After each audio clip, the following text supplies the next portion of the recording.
is thinking. To write well is to think clearly. One of the more fascinating things about studying colonialism is that the crazy soup that is stirred up over the few hundred years after Columbus makes his infamous voyage, great thinkers around the world try to figure out how this new global soup should think of itself. In fact, the great thinkers wonder how we human beings should think about one another altogether. Intellectual curiosity was just as intense as the desire for silver and gold, maybe even more intense, since the varying imperial powers fought to control people's freedom, and the varying greedy adventurers sought to control individuals' freedom through slavery.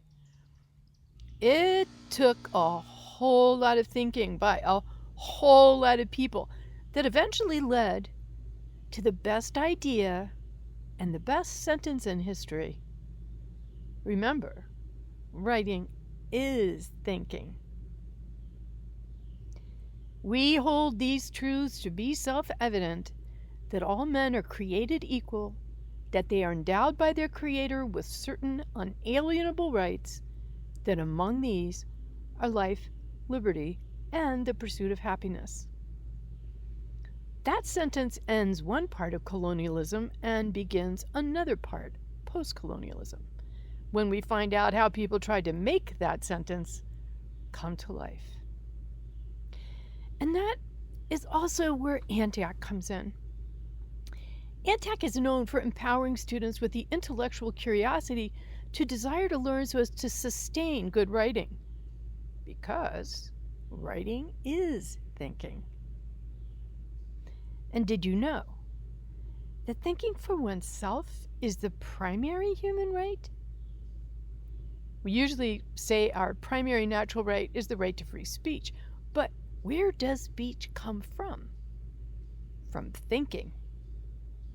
So, thinking and the origins of writing become not only one of the important areas we're going to study in this course, but they are also how we're going to engage with the material at a school, Antioch, that was founded by Horace Mann on the principle that everyone, even hardworking people, should have the opportunity to think for themselves. The perfect trifecta of learning objectives for this online course. Learning how to think well is a tricky project to teach because, first of all, everyone in this class is coming from a different background and perspective. Some are in a state of panic because they've not been in school for a while. They may not have had the best experience when last they attempted college work. Note the general rule that panic and thinking do not go well together. Some may be near the end of their baccalaureate studies, and so they're ready to get on with their lives. Note that impatience and good thinking do not go well together either. And some may be seriously interested in the subject and already know something about it. A little preparation never hurt in learning to think well.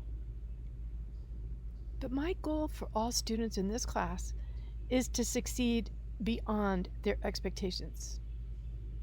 So, how I plan to address the tricky part of teaching the history of colonialism to students from such different backgrounds and experiences, while focusing on Antioch's core aim of ensuring that students write and think well, is I plan on allowing each student to experience the course as personally and individually as possible. Each student is going to have the opportunity of having a one-on-one writing conversation with me. This writing will be very short, and may I suggest very honest. Interestingly, honesty and thinking go well together. I will do my best to respond in kind. Be brave. Be honest. Be wrong. Just be sure you've written your honest thoughts so we have a good place to start our dialogue.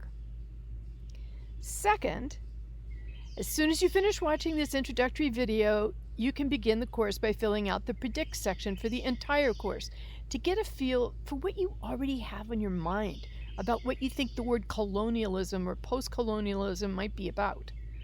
Again, write out your honest opinion. No one will ever see this because there are extra credit points at the end of the course for what the difference is between what you think now and what you think 7 weeks from now. I suggest sending yourself an email so you can easily find this prediction later. The point of this writing exercise is to find out what you already think about the subject before anyone, including me, tries to teach you anything. Next, get your readings completed for weeks 1 and 2, and then write. Write out 1,250 words. Get them in on time to the VWC. Go out on a limb. You're even allowed to ramble a bit so as to find out what you really think about what you have read. Be brave. Professional writers call this part of learning to think going out on the lake because that's what it feels like, as though you're going out somewhere other than the usual places. In fact, you are. You're going into your own thoughts. Then finally, we're going to engage with the material, watch the video, read the material, whatever's on the agenda. And we're going to ask more questions, this time from the point of view of one of the great thinkers of this period in history. This gives us the opportunity to get to know one of the great thinkers, but also to try out our creative writing skills. What would this person say in this situation? Again, this is creative writing, so the sky's the limit. You may have to do a little bit of research, but it's totally up to you how you want to express yourself in the Great Thinkers Seminar. Of course, we're going to connect with one another through discussions as ourselves at the beginning and end of the course. We're studying some of the most difficult, harebrained, intellectually powerful, and at the same time bizarre and seriously sad times in history. Enjoy a free, full-throated Antioch discussion experience. Last but most important, as I mentioned above, you will write a summary paragraph or two of the difference between what you thought you were going to learn and what you actually learned for extra credit. You can see now that logically, keeping track of what you thought before you entered the module is essential to completing this all-important task of formal academic writing. Unlike the other writing in the week, even though it's just a paragraph or two, the style of writing should be your best writing, which of course means your best thinking. I'll keep up with you as we go along, and you may discuss anything you like with me in your own private discussion area, or you may text or telephone me at my home in Tennessee, 865-438-5986, between 4 and 6 p.m. Eastern Standard Time, or email me directly anytime through my Antioch EDU email, mtufano@antioch.edu. Obviously, we will also separately be writing an academic essay as we go through the course. The total number of pages students will be writing throughout the entire 7 weeks is approximately 13 pages. As I said at the beginning, my goal is for every student in this class to succeed beyond their expectations. What does success look like? By the end of this course, not only do I hope you have learned the history of colonial actions and reactions, but I also hope you've learned to write better and to think well. See you in class.